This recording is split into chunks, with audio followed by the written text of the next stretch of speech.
नमस्कार, DD news के इस विशेष समाचार प्रसार में आप सभी का स्वागत है। मैं हूं आसिल गुलाटी गुंबर, मेरे साथ है मेरी सहयोगी मनीषा। तो आइए सीधे रुख करते हैं इस वक्त प्रमुख सुर्खियों की तरफ।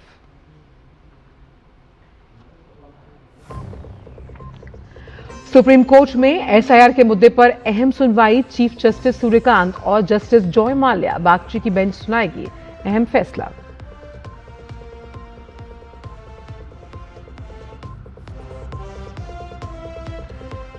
कर्नाटक की सत्ता में बड़े उलटफेर के संकेत। मुख्यमंत्री सिद्धरामैया दे सकते हैं इस्तीफा।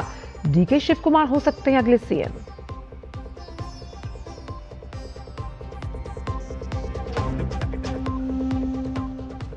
इजरायल के दक्षिणी लेबनान में हिजबुल्लाह के ठिकानों पर हवाई हमले। युद्ध विराम को आगे बढ़ाने की घोषणा के बावजूद दोनों पक्षों में जारी है तनाव।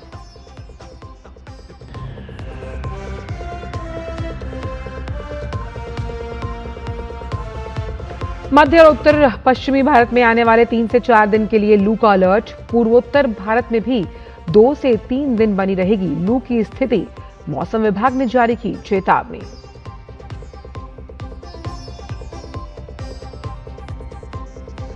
और खेल की खबरों में अंडर 23 एशियन कुश्ती चैंपियनशिप में भारत का दमदार प्रदर्शन। कुमार मोहित और चंद्रमोहन ने जीते स्वर्ण पदक। दीपक ने जमाया रजत पदक पर कब्जा।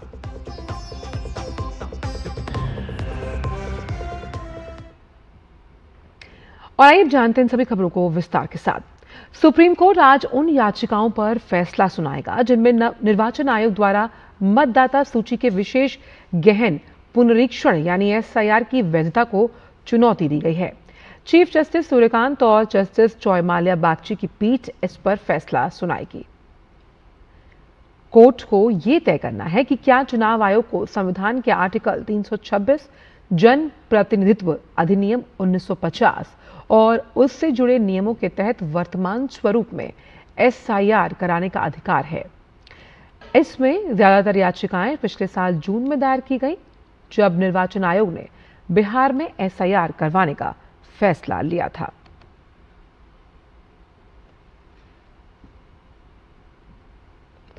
और अब बात कर्नाटक की सियासत से जुड़ी हुई, जहां की राजनीति में नेतृत्व परिवर्तन को लेकर अटकलें तेज हो गई। सूत्रों के हवाले से दावा किया जा रहा है कि कांग्रेस नेतृत्व ने राज्य के मुख्यमंत्री सिद्धरामैया को राज्यसभा की एक सीट और पार्टी में राष्ट्रीय स्तर पर एक महत्वपूर्ण भूमिका देने का प्रस्ताव दिया। सूत्रों की माने तो इस प्रस्ताव का उद्देश्य ये सुनिश्चित करता है कि राज्य में शीर्ष नेतृत्व का रास्ता डीके शिव कुमार के लिए साफ हो गया। हालांकि बताया यह भी जा रहा है कि सिद्धरामैया ने इस प्रस्ताव को अभी तक स्वीकार्यता नहीं दी है। पार्टी या मुख्यमंत्री की ओर से इस संबंध में कोई आधिकारिक पुष्टि नहीं की गई। खबर है कि सिद्धरामैया आज प्रेस कॉन्फ्रेंस कर अपने इस्तीफे का ऐलान कर सकते हैं। भारत ने चीन और पाकिस्तान के संयुक्त बयान में जम्मू कश्मीर को लेकर की गई टिप्पणियों को सिरे से खारिज कर दिया। विदेश मंत्रालय के प्रवक्ता रणधीर जायसवाल ने कहा कि जम्मू कश्मीर और लद्दाख भारत के अभिन्न और अविभाज्य अंग थे और हमेशा रहेंगे। उन्होंने कहा कि किसी भी अन्य देश को इस विषय पर टिप्पणी करने का कोई अधिकार नहीं। विदेश मंत्रालय ने तथाकथित चीन पाकिस्तान आर्थिक गलियारे यानी कि सीपेक परियोजनाओं पर भी कड़ा विरोध जताया। भारत ने कहा कि उसकी संप्रभुता और क्षेत्रीय अखंडता का उल्लंघन करने वाली किसी भी गतिविधि को स्वीकार नहीं किया जाएगा। मंत्रालय ने दोहराया कि पाकिस्तान के अवैध कब्जे वाले भारतीय क्षेत्रों में चल रही परियोजनाओं का भारत लगातार विरोध करता रहा है। भारत ने चीन और पाकिस्तान के बीच तथाकथित trans boundary water resources cooperation के उल्लेख पर भी आपत्ति जताई। विदेश मंत्रालय ने कहा कि दोनों देशों के बीच कोई साझा सीमा नहीं है, इसलिए इस तरह के सहयोग का सवाल नहीं उठता।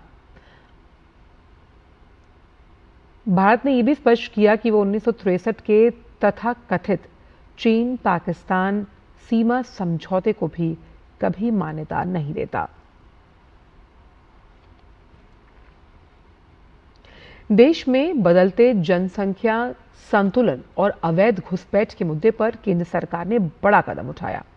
प्रधानमंत्री नरेंद्र मोदी की 15 अगस्त 2025 की घोषणा के बाद अब केंद्र सरकार ने जनसंख्या में आए असामान्य बदलाव की जांच को लेकर एक उच्च स्तरीय समिति का गठन किया। केंद्रीय गृह मंत्री अमित शाह ने कहा कि असामान्य जनसांख्यिकी बदलाव देश की संप्रभुता, राष्ट्रीय सुरक्षा, कानून व्यवस्था और सामाजिक संतुलन के लिए गंभीर चुनौती बनता जा रहा है। जस्टिस प्रकाश प्रभाकर नावलेकर की अध्यक्षता में बनी ये समिति देश भर में अवैध प्रवास और अन्य असामान्य कारणों से हो रहे डेमोग्राफिक बदलावों का व्यापक अध्ययन करेगी। साथ ही धार्मिक और सामाजिक समुदायों में हो रहे जनसंख्या बदलाव के पैटर्न का भी विश्लेषण कर सरकार को समयबद्ध समाधान सुझाएगी। गृहमंत्री के मुताबिक ये मुद्दा केवल जनसंख्या परिवर्तन तक सीमित नहीं, बल्कि राष्ट्रीय सुरक्षा, कानून व्यवस्था, सामाजिक संतुलन और जनजातीय समाज के संरक्षण से भी जुड़ा हुआ है।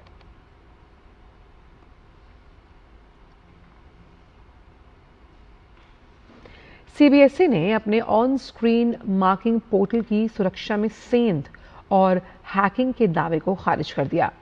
बोर्ड ने स्पष्ट किया कि जिस पोर्टल का हवाला दिया जा रहा है वो वास्तविक मूल्यांकन प्रणाली नहीं, बल्कि केवल परीक्षण और आंतरिक जांच के लिए बनाई गई एक वेबसाइट है। बोर्ड ने एक्स पर एक पोस्ट में साफ किया कि उस पोर्टल पर कोई वास्तविक मूल्यांकन डेटा, अंक या अन्य डेटा नहीं रखा जाता और उस पोर्टल में सुरक्षा में सेंधमारी का कोई मामला सामने नहीं आया।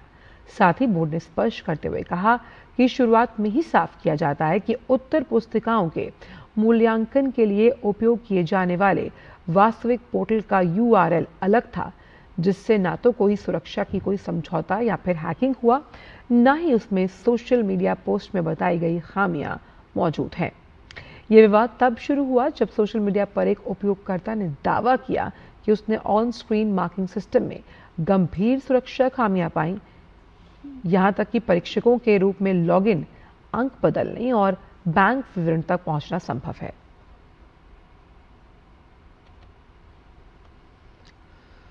रुक करते हैं अंतर्राष्ट्रीय जगत से जुड़ी कुछ खास खबरों का। बात इजराइल की, जहां लेबनान में हिजबुल्लाह के ठिकानों पर हमला फिर से तेज हो गया।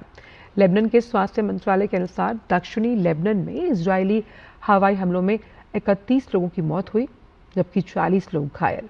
मृतकों और घायलों में कई बच्चे और महिलाएं भी शामिल हैं। लेबनान के स्वास्थ्य मंत्रालय ने आरोप लगाया कि इजराइल ने कई इलाकों में नरसंहार जैसी कार्रवाई की। वहीं इससे पहले इजरायली सेना ने बयान जारी कर कहा कि वे दक्षिणी लेबनान में हिजबुल्लाह के ठिकानों और आतंकियों के खिलाफ कार्रवाई जारी रखे हुए है। साथ ही इजराइल ने हिजबुल्लाह के ड्रोन नेटवर्क को भी कहीं ना कहीं ध्वस्त किया है।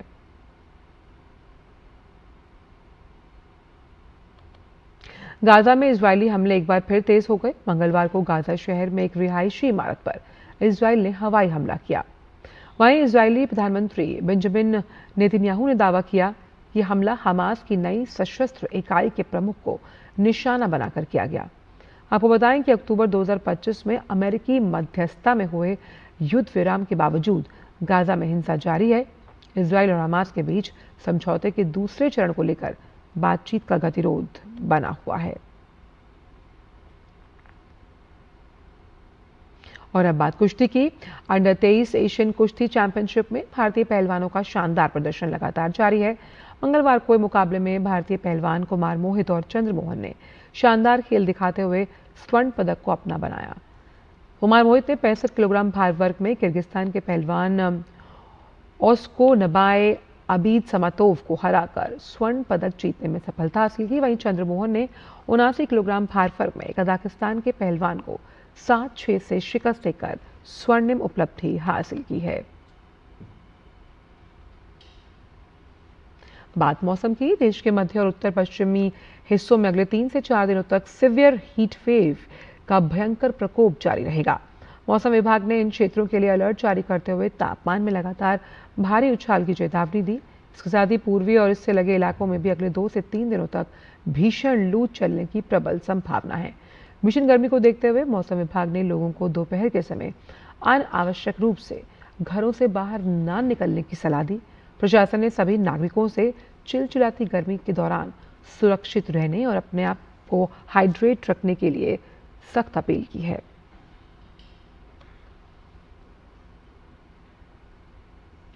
और फिलहाल इस विशेष समाचार प्रसारण में बस इतना ही। मुझे और मनीषा को दीजिए अनुमति। नमस्कार।